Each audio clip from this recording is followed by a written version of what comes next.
kesabaran, ketabahan adalah cara melatih batin yang terbaik. Para Buddha bersabda, Nibbanalah yang tertinggi.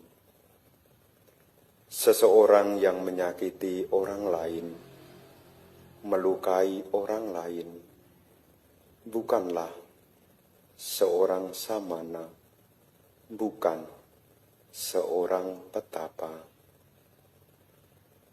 Tidak melakukan segala keburukan,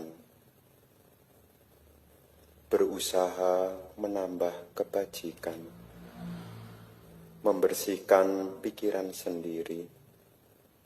Inilah ajaran para Buddha.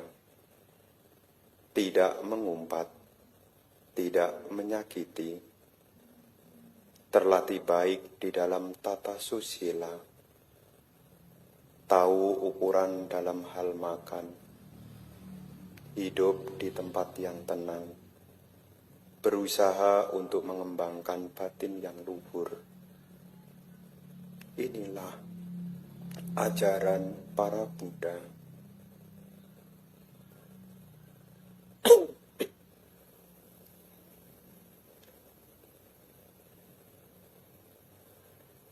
Para samanera, para romo ramani, Bapak Ibu, saudara-saudari sekalian, selamat pagi, terpujilah Sang Buddha, Namo Buddhaya.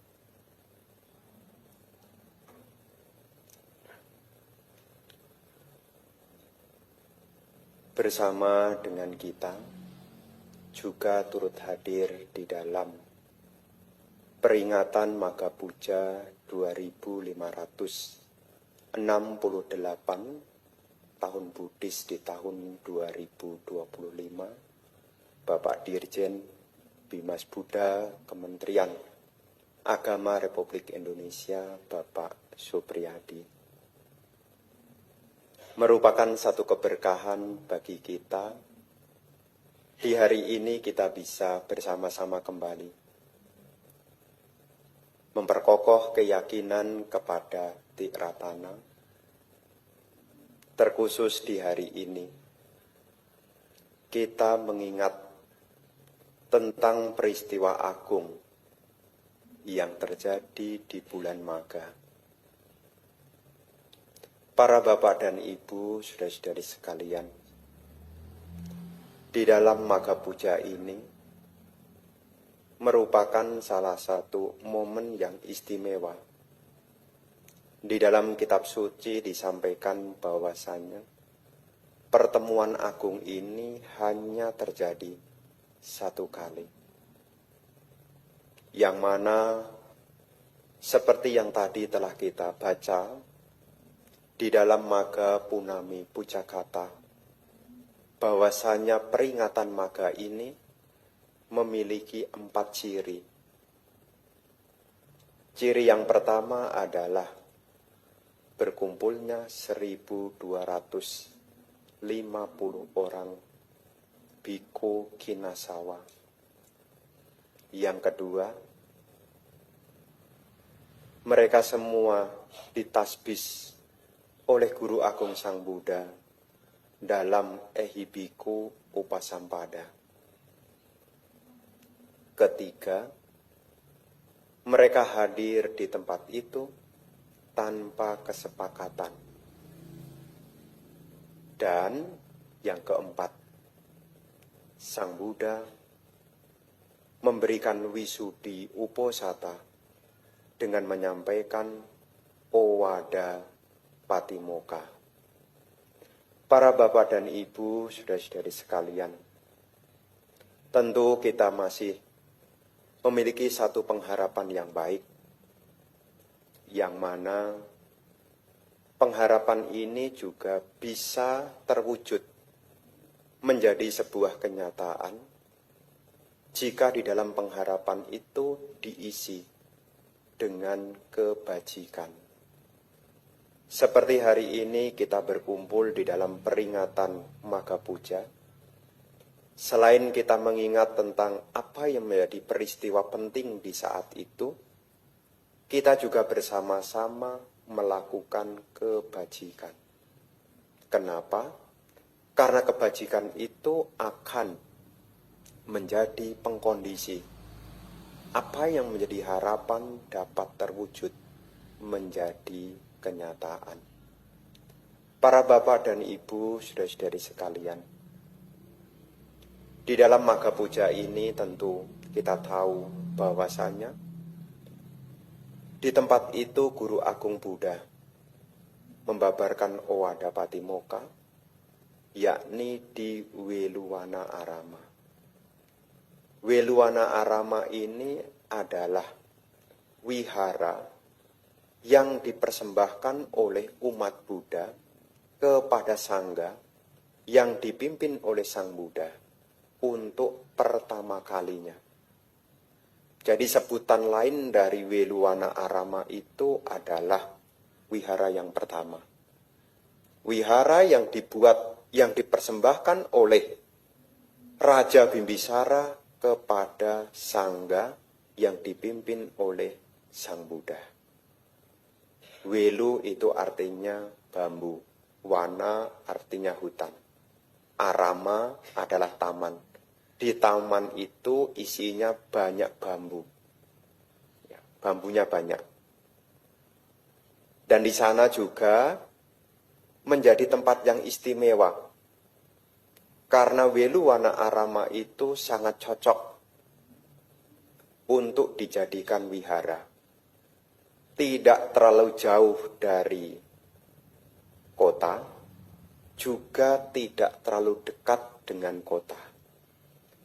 Ada jalan masuk diakses dengan mudah, dan juga jalan keluar dari sana juga diakses dengan mudah juga. Selain itu, Weluwana itu juga dinyatakan tidak terlalu crowded, artinya tidak banyak hiruk pikuk. Sehingga Weluwana Arama ini menjadi tempat yang sesuai untuk dijadikan wihara. Wihara itu zaman dulu adalah tempat tinggal para biku dulu. Sekarang wihara adalah tempat pembinaan umat Buddha. Makanya letaknya ya di tengah kota. Yo rame, yo kadang-kadang yo sempit, rame. Kadang-kadang suara juga tatutit. Belum lagi kalau malam hari ada orang jualan lewat, bakpao. Jadi dulu wihara itu memang tempat untuk kediaman para biku. Tetapi sekarang wihara, selain menjadi tempat kediaman para biku, wihara adalah tempat untuk berlatih. Baik itu praktek dhamma maupun pariyati dhamma bagi umat Buddha. Ya seperti di Sikadhamma Santibumi. Selain tempat untuk pariyati belajar, juga menjadi tempat untuk praktek. Ya, latihan meditasi. Itu salah satu keberadaan fungsi dari wihara. Jadi jangan sampai wiharanya dibangun, selesai diresmikan, orangnya tidak datang. Nanti tidak sesuai dengan fungsinya. Para bapak dan ibu, saudara-saudari sekalian, di dalam ajaran Sang Buddha, setelah Sang Buddha mencapai pencerahan, menjadi sama Sang Buddha, beliau mengajarkan dhamma, berbagi pengetahuan, berbagi ajaran, agar membimbing seseorang itu dapat mencapai kebebasan. Seperti yang kita ketahui, setelah Sang Buddha mencapai sama Sambodhi di bulan Waisak, beliau membabarkan dhamma pertama kali di bulan Ashada kepada 5 orang pertapa. Setelah wasa untuk kali pertama di Isipatana, kemudian beliau melanjutkan mengajarkan dhamma kepada Uruwela yang sebanyak 1000. Apa yang diajarkan oleh Sang Buddha tidak lain adalah 4 kebenaran Arya. Kebenaran Arya tentang penderitaan, kebenaran Arya tentang kemunculan penderitaan, kebenaran Arya tentang kepadaman penderitaan, dan kebenaran Arya tentang jalan menuju kepadaman penderitaan. Yang mana di dalam ajaran untuk memadamkan penderitaan, Sang Buddha mengajarkan jalan mulia berunsur 8. Pandangan benar, pikiran benar, ucapan benar, perbuatan benar, penghidupan benar, usaha benar, perhatian benar, dan konsentrasi benar.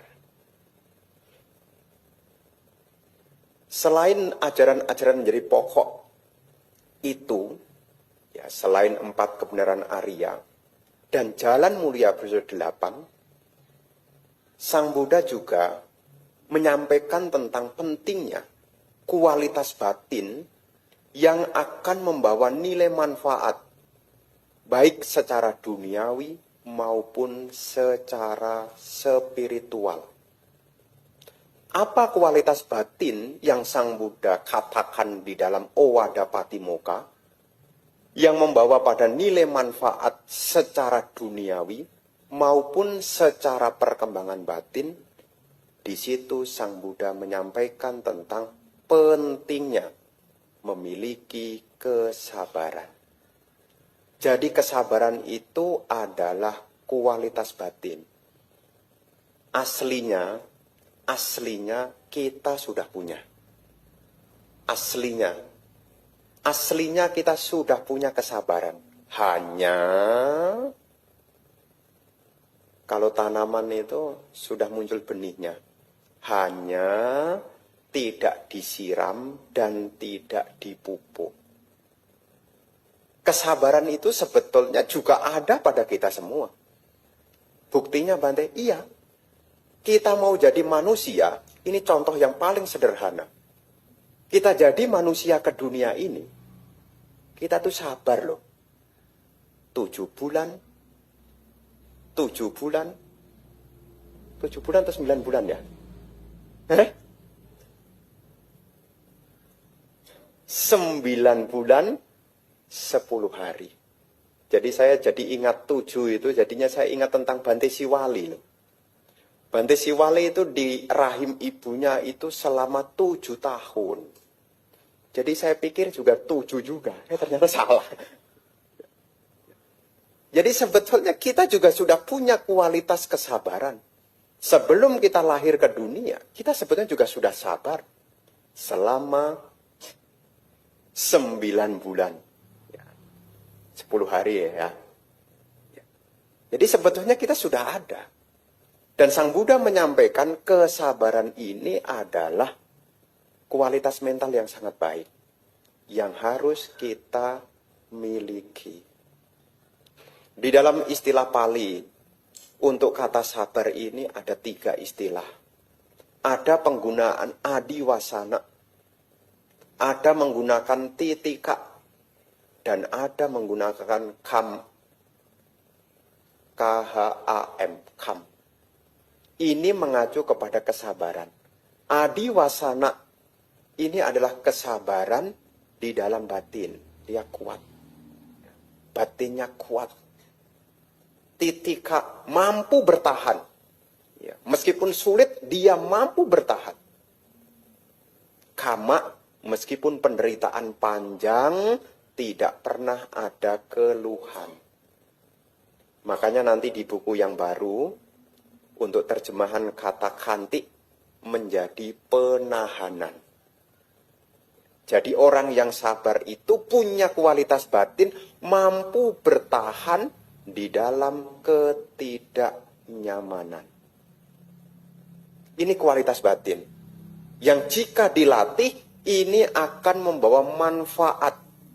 Baik secara duniawi maupun secara spiritual.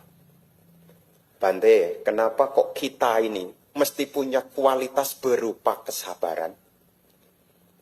Masalahnya begini Ibu Bapak. Apa yang kita hadapi setelah pintu indria ini kontak dengan objeknya, yang berjumpa tidak semuanya itu yang menyenangkan. Mata ketemu bentuk, tidak semua bentuk yang kita jumpai menyenangkan. Telinga berjumpa dengan suara, tidak semua suara yang kita jumpai juga menyenangkan. Hidung ketemu aroma, tidak semua aroma yang kita jumpai itu juga menyenangkan. Nah, ketika kita kontak indria bertemu dengan yang tidak menyenangkan, disitulah pentingnya kualitas batin berupa penahanan. Kalau tidak punya penahanan, apa yang terjadi? Yang muncul adalah kejengkelan, kemarahan, dan keterputusasaan.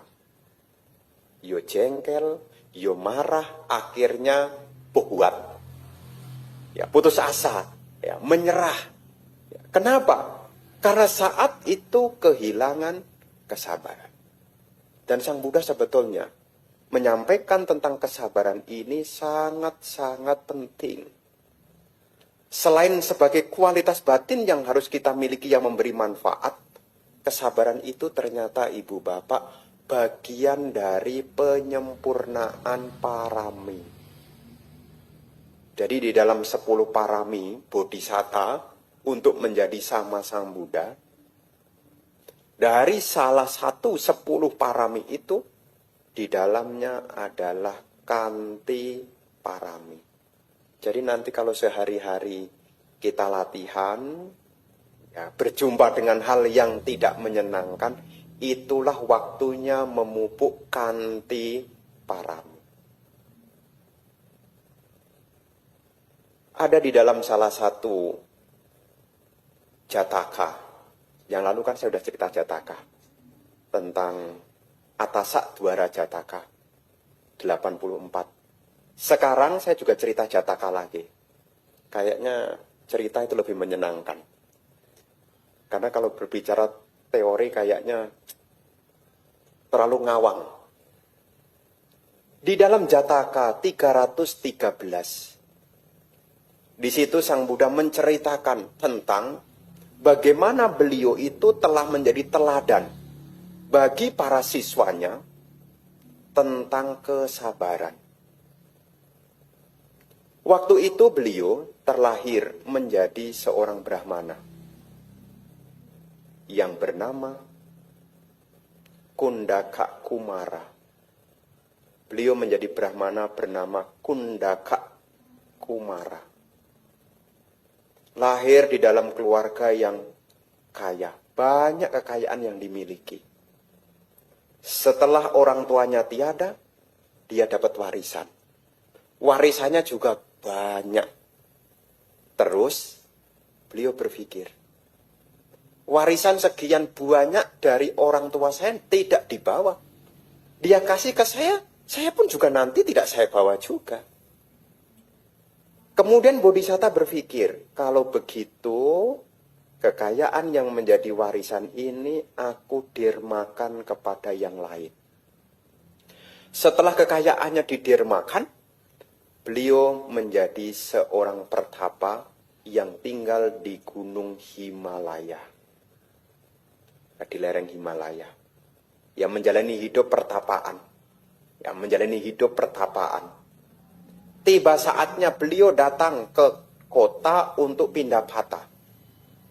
Ketika datang pindah patah, bertemu dengan panglima tertinggi dari kerajaan Kasi. Ya, kerajaan Kasi itu di Benares.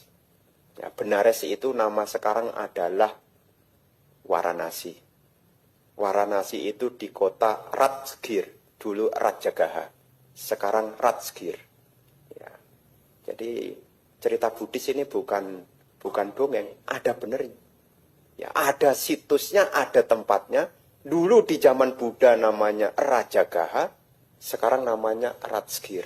Di kota ini, kota Varanasi, ada salah satu kota namanya kota Kasi. yang dipimpin oleh seorang raja yang bernama Kalabu. Raja Kalabu. Raja Kalabu ini suka mabuk. Dan kalau sudah mabuk, marah-marah. Ini Raja Kalabu. Ya, Raja Kalabu itu suka mabuk. Kalau mabuk, suka marah-marah. Jadi nanti kalau ibu bapak dikasih tahu kok mabuk dan suka marah-marah, ditunjuk jangan-jangan Raja Kalabu ini. Nah, ibu bapak saudara-saudari sekalian, pada saat itu, Bodhisatta sedang berpindah patah, kemudian bertemu dengan Perdana Menteri atau Panglima tertingginya. Melihat perawakan, melihat pembawaan dari Bodhisatta, kagum, kemudian memberikan persembahan makanan. Ngobrol-ngobrol-ngobrol, kemudian menunjukkan. Di kota ini ada taman yang sangat bagus untuk berlatih. Bagus sekali tamannya. Dan taman itu ternyata taman milik dari Raja Kalabu. Raja Kalabu ada di sisi lain. Bodhisatta ada di sisi lain. Artinya kompleksnya kan luas. Ya kalau contohnya di sini Taman Tekno gitu lah ya. Ya Taman Tekno gitu kan. Di sebelah sana sama sebelah sini kan luas gitu. Nanti ambil sisi sini, ambil sisi sana. Nah, Bodhisatta dari sisi yang lain. Raja Kalabu itu bersama dengan pelayan-pelayannya sedang duduk di sana. Ya, namanya raja dikatakan di dalam cerita layaknya Dewa Saka. Diperlakukan dengan istimewa. Ada permainan musik, ada nyanyi, ada menari, sambil makan.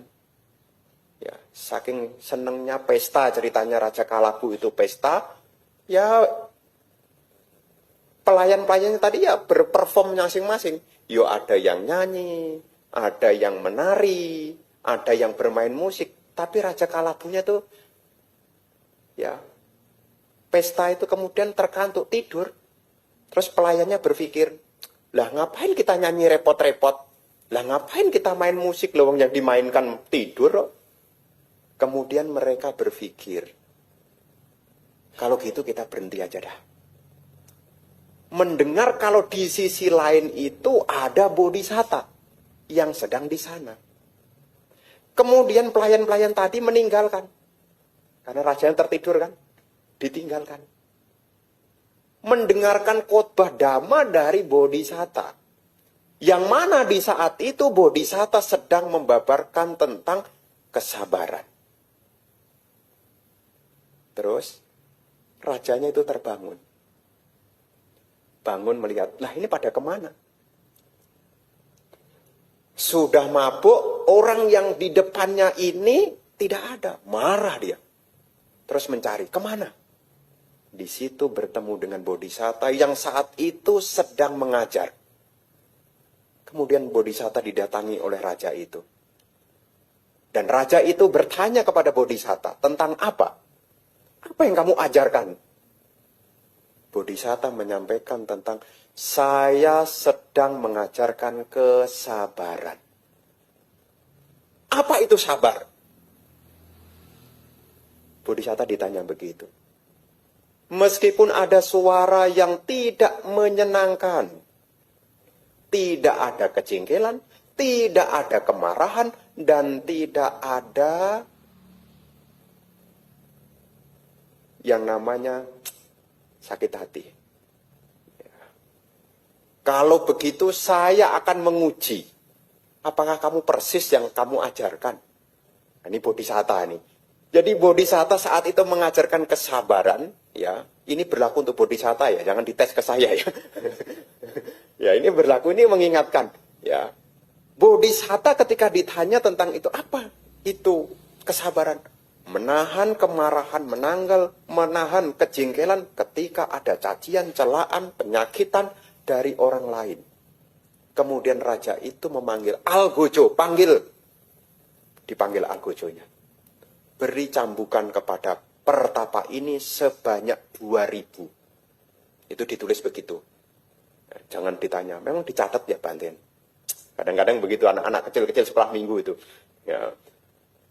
Nah, anak kecil Flamingo kalau diceritain begitu. Memang 2000 dulu memang sudah ada kalkulator ya Bante. Pinter anak sekarang itu. Ini cerita ini sudah saya pernah bawakan tuh. Anaknya pinter. Dicambuk.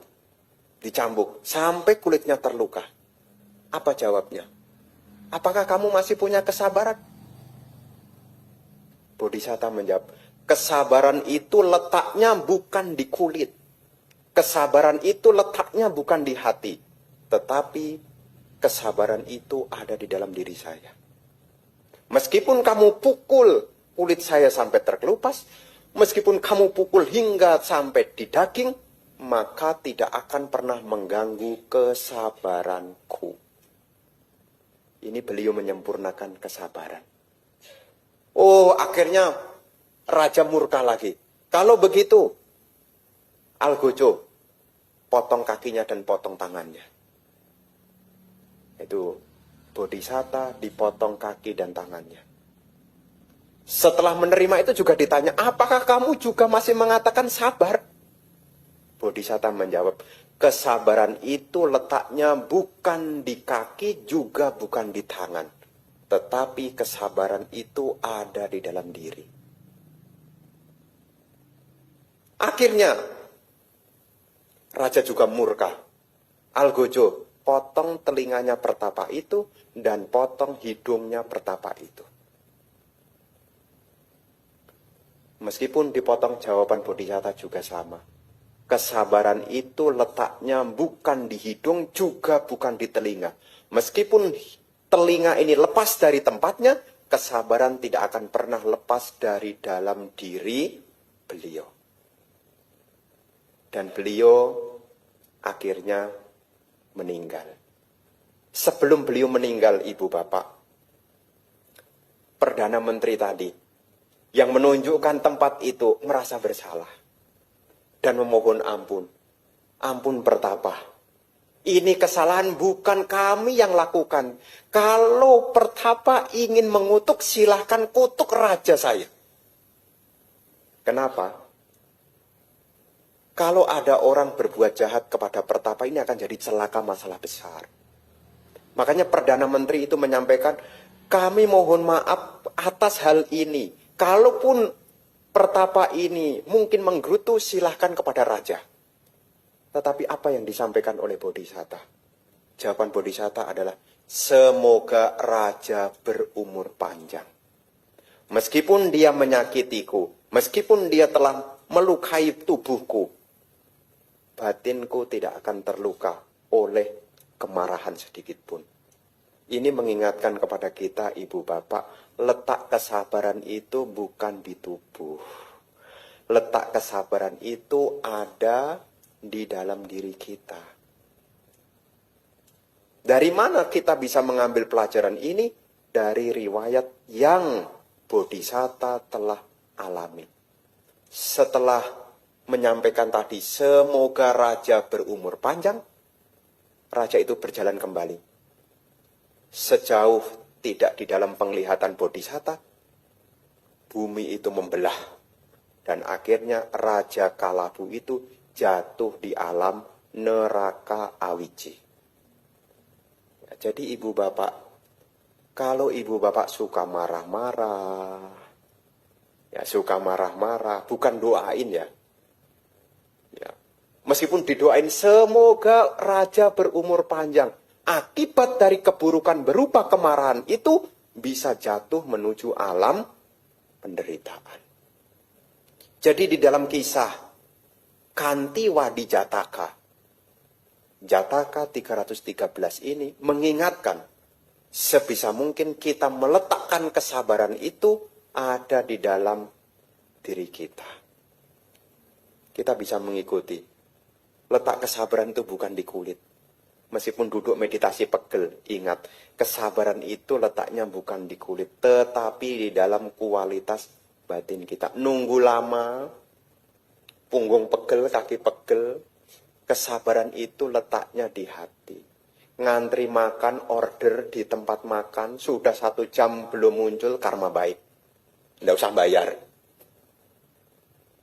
Tapi Ibu Bapak Saudara-saudari sekalian, Di sini mengingatkan betapa pentingnya kalau kita berlatih memiliki kesabaran. Dan Bodhisatta telah memberikan contoh bagi kita. Kesabaran itu letaknya ada di dalam diri kita. Kualitas. Ya. Mampu bertahan di situasi yang sulit, tidak mengeluh, dan juga berupaya untuk tegar. Karena dalam kehidupan yang kita jumpai, kita akan senantiasa tidak selalu bertemu dengan hal-hal yang menyenangkan. Bukan sekedar bertemu orang, kadang-kadang juga berurusan dengan diri sendiri. Ketika kita memahami ini, betapa berharganya kalau dalam kehidupan kita ini kita mampu memiliki kesabaran. Apa bantai pahalanya? Kalau seseorang itu memiliki kesabaran, di dalam Anggutara Nikaya kelompok 5, 215 disampaikan yang pertama, Bahuno janasa piyohoti manapo. Bahuno. Kebanyakan orang akan menilai orang itu sebagai orang yang baik dan menyenangkan. Piyohoti manapo. Piyohoti, piyo itu menyenangkan. Ya, piak itu menyenangkan. Ya, manapo itu ya enak. Ya, jadi kalau orang punya kesabaran itu ya bawaannya ya menyenangkan dan baik. Orang yang sabar akan disebut sebagai orang yang baik. Orang yang sabar juga akan disebut sebagai orang yang menyenangkan. Kalau lihat manfaatnya begini, punya kesabaran bagus enggak? Kelihatan jadi orang baik dan menyenangkan. Bahuno. Kebanyakan orang akan melihat. Jadi kalau ibu bapak punya kesabaran, kebanyakan orang akan menilai Anda. Anda adalah orang baik dan Anda adalah orang yang menyenangkan. Bahuno janasa piyohoti manapo. Kemudian yang kedua, nak wera bahulo hoti. Orang yang memiliki kesabaran tidak banyak memiliki musuh. Nak wera bahulo hoti. Jadi orang yang punya kesabaran itu tidak memiliki banyak musuh. Ya, tidak banyak memiliki musuh. Kemudian yang ketiga, nak wajah bahulo hoti. Orang yang punya kesabaran itu tidak akan melakukan kesalahan. Karena ciri dari orang yang punya kesabaran, dia punya kehati-hatian. Dan yang keempat, asam mulo kalang karoti, asal mulo. Asal mulo itu tidak bingung. Asal mulo. Tidak bingung. Ketika kematian akan datang, dia tidak mengalami kebingungan. Makanya kalau orang yang sabar itu, dia ketika ajal mau datang, dia tidak mengalami kebingungan. Asam mulo. Bahasa Palinya, asam mulo. Jadi tidak bingung. Ya, tidak ragu-ragu. Ya, bahkan di dalam syair Dhammapada juga disebutkan, kalau orang bisa menahan kemarahan, di situ juga disebut bisa terlahir di alam bahagia. Ini juga sama. Disebutkan di sini kayasa beda paranang marana sugati sagang lokang upajati. Ketika hancurnya tubuh jasmani oleh kematian, ia terlahir di alam bahagia, di alam surga. Kayasa beda paramang marana sugati sagang lokang upajati. Jadi lahir kembali di alam yang bahagia, alam sugati, alam bahagia. Jadi kalau orang punya kesabaran, ya, jangankan berbicara pencapaian duniawi, pencapaian spiritual juga harus sabar. Jadi pencapaian duniawi juga butuh kesabaran. Kita akan disebut sebagai orang yang baik, tidak banyak musuh, tidak banyak melakukan kesalahan, ajal mau datang tidak bingung. Ketika nanti tubuhnya hancur karena kematian, lahir kembali di alam bahagia. Jadi Sang Buddha menyebutkan di dalam uraian tentang apa? Kualitas batin ini membawa manfaat yang besar. Baik itu pencapaian duniawi maupun pencapaian spiritual. Bayangkan, 4 asangkaya kapa, 100.000 kapa. Bodhisatta kalau tidak sabar berhenti di jalan. Ya. Kalau tidak sabar itu berjuang itu. Berjuang dengan berbagai macam kesulitan. Beliau tetap sampai penuh. Akhirnya beliau menjadi sama Sang Buddha. Nah, kehidupan kita ini kan masih panjang. Ya, jadi sabar. Jangan buru-buru. Ya, sabar. Memang ada yang buru-buru, Bante? Ada loh kadang-kadang. Ada loh kadang-kadang. Pernah dengar berita orang buru-buru? Jus baygon.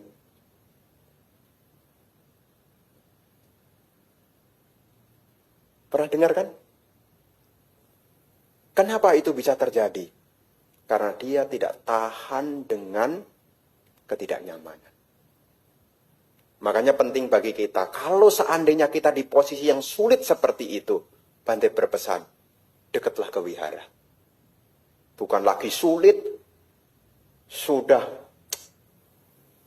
kacau, malah jauh dari wihara. Kalau diajak meditasi, pikirannya rekreasi.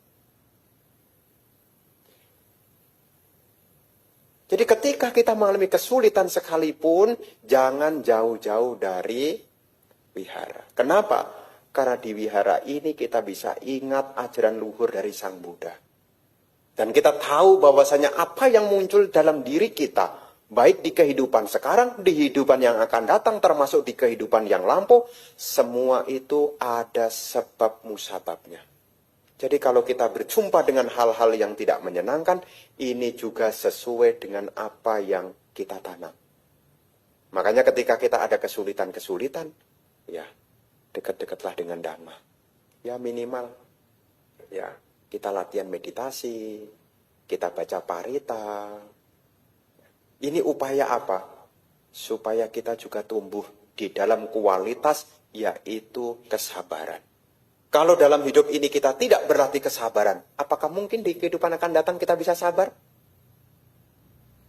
Kalau kehidupan sekarang tidak berlatih, apakah kehidupan akan datang bisa? Tidak bisa. Bahkan ada komentar di dalam Wisuddhimagga. Kalau dalam hidup sekarang ada orang yang gampang sekali ya, memperhatikan napas masuk, napas keluar, gampang sekali. Itu sebetulnya di kehidupan masa lampaunya, dia sudah berlatih. Kalau yang sekarang napas masuk, napas keluar, sulit sekali. Dulu tidak pernah terpikir meditasi. Dulu terpikir rekreasi. Sekarang punya kesempatan meskipun kita sulit, sekarang latihan meditasi. Ya. Jadi jangan sampai kita berpikir, nanti Bante, kehidupan yang akan datang saya akan berjuang sungguh-sungguh. Sekarang saya akan nikmati dulu kesenangan indriawi. Nanti kehidupan yang akan datang saya bertekad semoga saya jadi biku. Lah kalau sekarang ikut pabaja aja enggak mau. Latihan 8 sila juga enggak mau. Harapannya ingin. Makanya kapan hari itu ada ibu-ibu yang tanya sama saya. Bante, kalau seandainya saya nanti lahir kembali mau jadi biku, apa syarat yang harus saya lakukan? 1, berbuat baik. 2, bertekad. 3, mulai dari sekarang ngangsur 8 sila. Ngangsur itu pelan-pelan. Cait tabgo, latihan atas sila. Karena kalau terus-terusan kan belum tahan. Karena kalau 8 sila nggak latihan dari dulu, nanti jadi samanera, sore-sore udah megangin perut. Jadi sekarang ibu bapak ini kesempatan. Ya. Kadang-kadang kita punya aspirasi. Saya sering mendengar dari perumah tangga, apakah bapak-bapak ataukah ibu-ibu punya aspirasi. Semoga bisa menjadi bhikkhu. Ya, salah satunya sekarang juga harus punya tekad, sekarang juga harus ada usaha. Dan untuk bertekad dan berusaha itu butuh kualitas batin berupa kesabaran. Makanya guru Buddha menyampaikan di situ tentang betapa berharganya kualitas batin berupa kesabaran. Di dalam syair Dhammapada, Bante Ananda juga pernah bertanya kepada Sang Buddha, Bante, apakah ajaran yang sama di kehidupan yang lampau, Buddha-Buddha yang lampau dengan Buddha yang sekarang, apakah ajaran yang sama? Beliau mengulang Owada Patimokkha. Owada Patimokkha ini adalah ajaran dari para Buddha. Tidak hanya Buddha Gautama, tetapi juga Buddha-Buddha yang lampau. Dan dulu banyak orang yang berhasil mencapai kesucian dengan berbekal Owada Patimokkha. Kesabaran adalah cara melatih batin yang terbaik. Para Buddha bersabda, Nibbana adalah yang tertinggi. Seseorang yang menyakiti orang lain, melukai orang lain, bukan seorang samana, bukan seorang pertapa. Tak melakukan segala keburukan, berusaha mengembangkan kebajikan, membersihkan pikiran sendiri, inilah ajaran para Buddha. Tak mengumpat, tak menyakiti. Terkendali dalam tata susila, tahu dalam ukuran makan, hidup di tempat yang tenang, berusaha mengembangkan pikiran, inilah ajaran para Buddha. 3 syair ini merupakan ajaran dari para Buddha. Tidak hanya Buddha Gautama, tetapi Buddha-Buddha yang lampau. Ini ditanyakan oleh Bante Ananda. Para bapak dan ibu, saudara-saudari sekalian, inilah yang menjadi salah satu renungan di momen peringatan Magha Puja tentang kualitas batin yang mesti kita munculkan dalam diri kita, berlatih dari sekarang, yakni kesabaran. Ingat, kesabaran itu letaknya bukan di kulit. Kesabaran itu letaknya bukan di tangan, bukan di kaki, bukan di telinga, bukan di hidung. Tetapi kesabaran itu letaknya ada di dalam batin kita. Ya, nanti diingat. Sehingga tidak lagi mendengar sabar itu ada batasnya. Tetapi yang diingat, sabar itu kualitas batin yang mesti saya punya. Bukan sabar itu ada batasnya. Tetapi sabar itu adalah kualitas batin yang harus saya punya. Inilah yang ingin Bante sampaikan di hari ini. Semoga berkah peringatan Magha melimpah pada kita semua. Semoga kebajikan ini membawa pada kemajuan, keberhasilan, kebahagiaan, kesejahteraan. Semoga yang saat ini sedang sakit, semoga lekas sehat. Semoga yang saat ini menghadapi kesulitan, semoga kesulitan yang dihadapi segera dapat teratasi. Para dewa, para makhluk, serta para sanak keluarga yang mungkin masih membutuhkan jasa kebajikan, semoga mereka pun juga turut berbahagia. Sabe sata bhavantu sukitata, semoga semua makhluk berbahagia.